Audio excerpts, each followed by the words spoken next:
Hello student, welcome back to my YouTube channel Motivation by Diksha. Today topic is moral development. आज हम discuss करेंगे कि नैतिक विकास क्या होता है।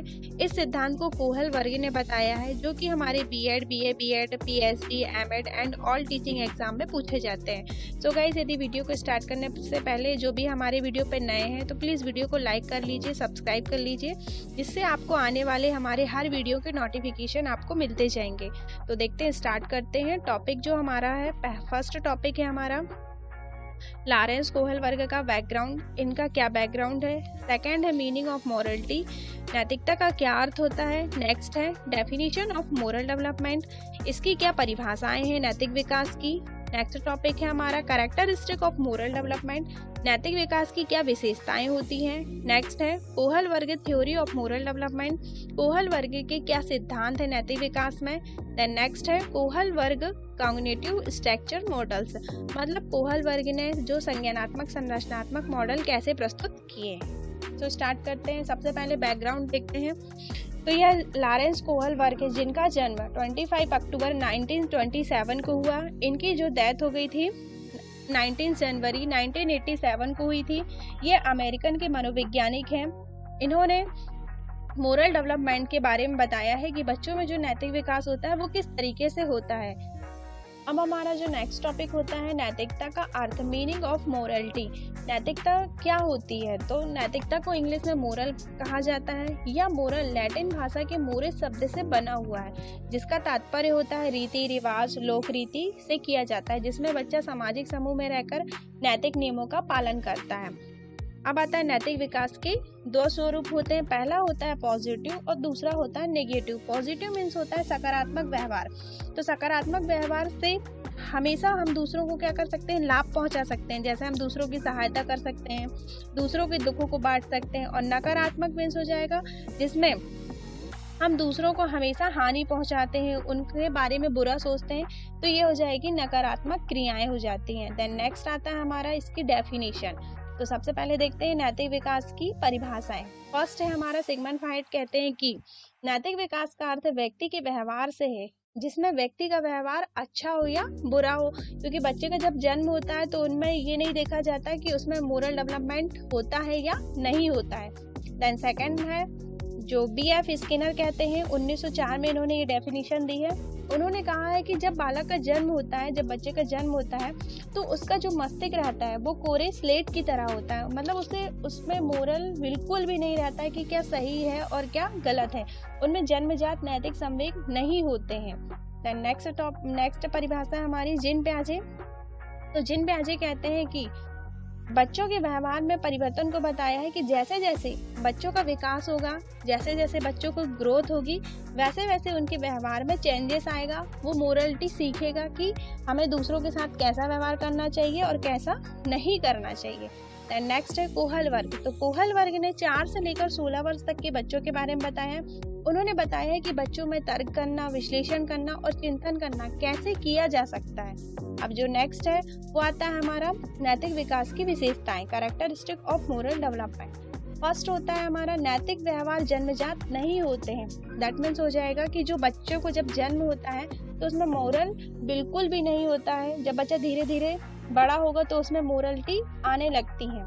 सेकंड है सामाजिक परिवेश से सीखता है। अब बच्चा क्या करेगा, समाज में रह के सीखेगा कि हमें दूसरों के साथ कैसा व्यवहार करना है, कैसा नहीं करना है। देन नेक्स्ट है बच्चों में अनौपचारिक रूप से अपने आस पड़ोस तथा स्कूल में नैतिक विकास होने लगता है। अब बच्चा जब आस पड़ोस में रहेगा, अपने स्कूल में जाएगा, तो उसमें नैतिक विकास धीरे धीरे डेवलपमेंट होने लगता है।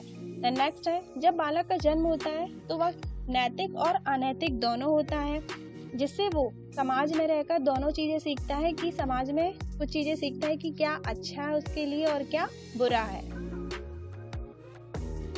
अब हमारा नेक्स्ट आता है कोहल वर्ग का नैतिक विकास का सिद्धांत। कोहल वर्ग ने क्या क्या सिद्धांत बताए, तो जिसमें फर्स्ट होता है कोहल वर्ग अमेरिकन के मनोवैज्ञानिक थे। सेकंड है लॉरेंस कोहल वर्ग ने नैतिक विकास के 3 स्तर और 6 अवस्थाएं बताई हैं। 3 level 6 stage cognitive structure model.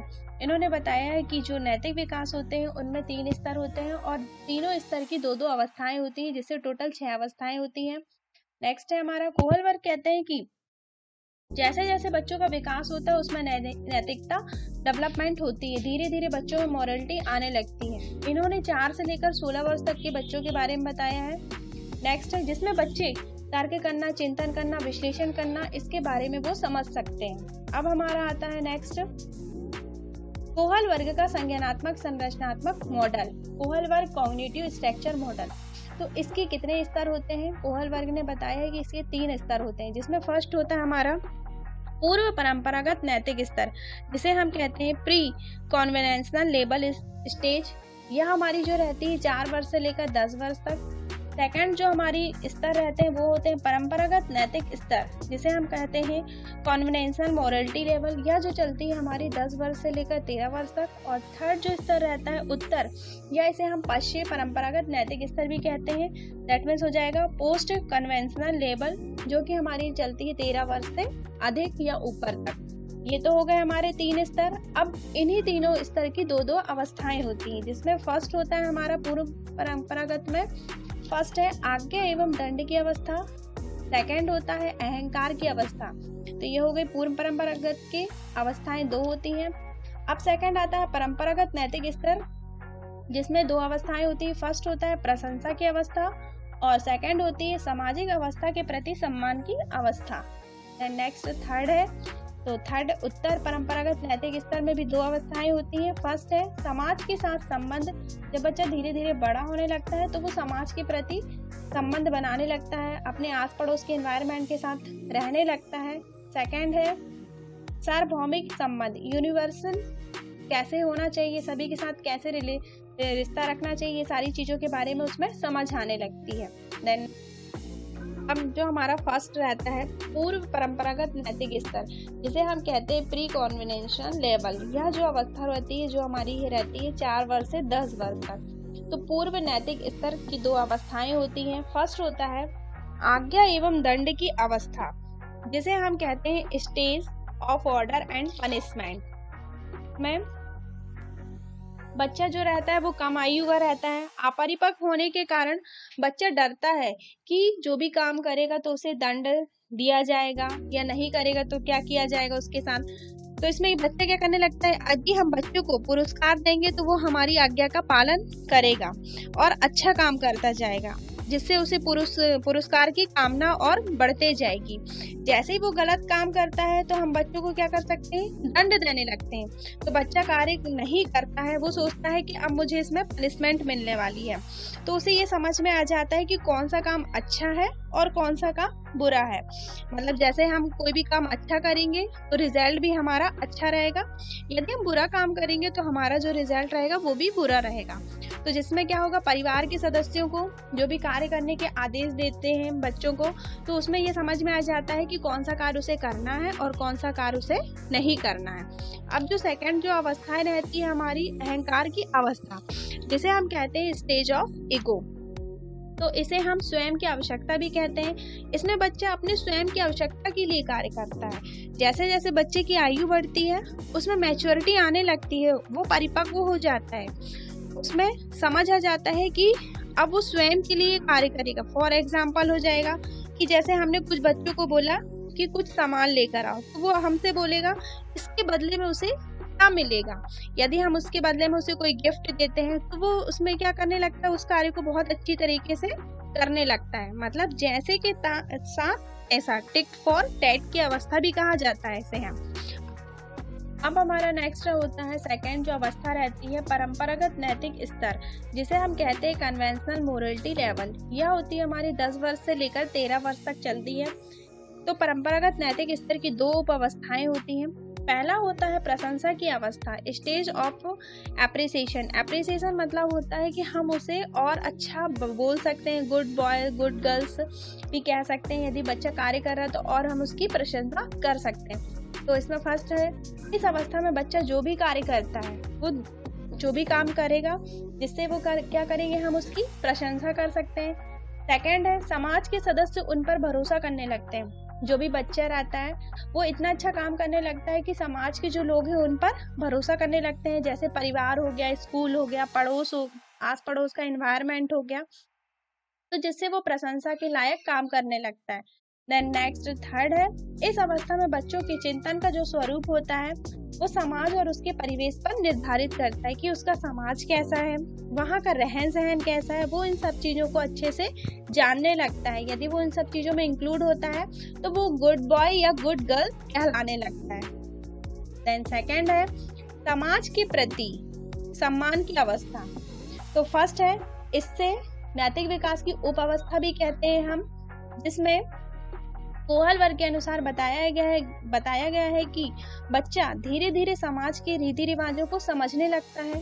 वो समझने लगता है कि समाज में क्या सही हो रहा है, क्या गलत हो रहा है, तो वह स्वयं को समाज का एक हिस्सा मानने लगता है। तो ये तो हो गई हमारी सेकेंड, जिसमें परंपरागत नैतिक स्तर की 2 अवस्थाएं होती हैं। अब हमारा थर्ड आता है उत्तर परंपरागत अवस्था, पोस्ट कन्वेंशनल स्टेज, जो यह होती है 13 वर्ष से अधिक होती है, जिसे एडोलेसेंस अवस्था भी कहते हैं। अब बच्चा 13 साल का हो जाएगा तो उसमें और अधिक मैच्योरिटी होने लगती है। तो देखते हैं, फर्स्ट है उत्तर परंपरागत अवस्था में बच्चा डिसीजन लेने लगता है कि क्या सही है क्या गलत है। वो खुद ही उस फैसले को डिक्लेयर करने लगता है कि कहाँ क्या सही है कहाँ क्या गलत है। तो इसकी 2 उप अवस्थाएं होती हैं। फर्स्ट होता है समाज के साथ संबंध, जिसमें बच्चा क्या करता है, इस अवस्था में बालक समाज के प्रति अच्छा कार्य करने लगता है। वह यह नहीं चाहता कि समाज के साथ उसका समझौता या उसका रिश्ता टूटे। जहाँ भी जो भी गलत काम हो रहे हैं, कुछ भी चीजें होती हैं, तो वो उन सब चीजों में इंक्लूड होके बताने लगता है कि समाज में हमें कैसे रहना है, कैसे कार्य करना है। वो सही चीजों को बताने लगता है कि समाज में क्या सही है क्या गलत है। सेकंड है, सामाजिक नियमों का पालन करता है, और वो यदि नियमों का तो पालन करेगा, और पालन करने के बाद यदि उसे ऐसा लगेगा कि हमें नियम को चेंज कर देना चाहिए, तो वो उस नियम को बदल भी सकता है। देन सेकंड है सार्वभौमिक नैतिक अवस्था, यूनिवर्सल स्टेज। इसका मतलब हो जाएगा कि इस अवस्था में बालक विवेक का प्रयोग कर रहा है, विवेक यानी कि अपनी बुद्धि का प्रयोग करता है। सेकंड है, कुछ नियमों को वो खुद बनाता है, देखता है कि क्या अच्छा हो रहा है और क्या बुरा हो रहा है हमारे समाज में। नेक्स्ट थर्ड जो होती है कि इस अवस्था में बालक अपने मन से ही कार्य करने लगता है।